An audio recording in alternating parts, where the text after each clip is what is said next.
నేను ఒక జర్నలిస్టుగా కాదు, ఈరోజు ఒక సాధారణ మనిషిగా మాట్లాడుతున్నాను. ఎందుకంటే ఈరోజు ప్రశ్న అడిగినవాడే నేరస్తుడిగా మారిపోయాడు, సత్యం చెప్పినవాడే అనుమానితుడిగా మారిపోయాడు. ప్రభుత్వం అంటోంది ప్రెస్ స్టిక్కర్ తీసేయండి, కానీ ఒకసారి ఆలోచించండి, ఆ స్టిక్కర్ వెనుక ఉన్న జీవితం ఏంటో మీకు తెలుసా? అది ఒక ఉద్యోగం కాదు, అది ఒక త్యాగం. రోజు వేతనం లేదు, నెల జీతం లేదు, కానీ ప్రతి ప్రమాదం ముందుగా నిలబడేది జర్నలిస్టే. రోడ్డు ప్రమాదం జరిగితే ముందుగా అక్కడికి చేరుకునేది ఎవరు? ఆత్మహత్య జరిగితే నిజం చెప్పడానికి వెళ్ళేది ఎవరు? వరదలు వచ్చినప్పుడు మడుగుల్లో నడుస్తూ వీడియో తీసేది ఎవరు? అప్పుడు అక్రిడేషన్ అడగరు, అప్పుడు స్టిక్కర్ చూడరు, కానీ ఈరోజు మాత్రం వాళ్ళని అనుమానిస్తున్నారు. ప్రభుత్వానికి ఒకటే ప్రశ్న, మీరు కార్డులు ఇవ్వలేకపోతే మా గొంతులు మూయాలా?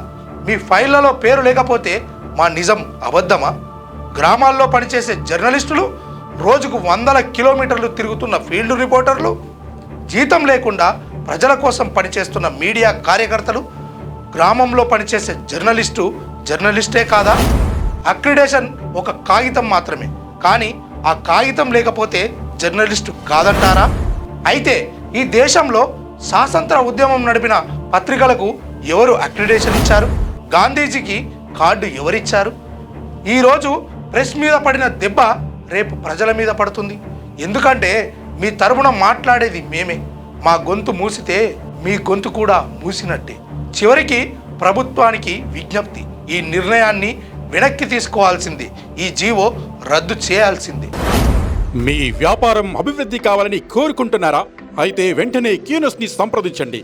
Schools, colleges, banks, shops, office promotions, land promotions, political promotions, restaurant promotions, hospital promotions, పుట్టినరోజు వేడుకలు, శుభకార్యాలు, వ్యాపారాలు ఏవైనా, సందర్భం ఏదైనా ఇప్పుడే క్యూన్యూస్ ద్వారా తెలియజేయండి.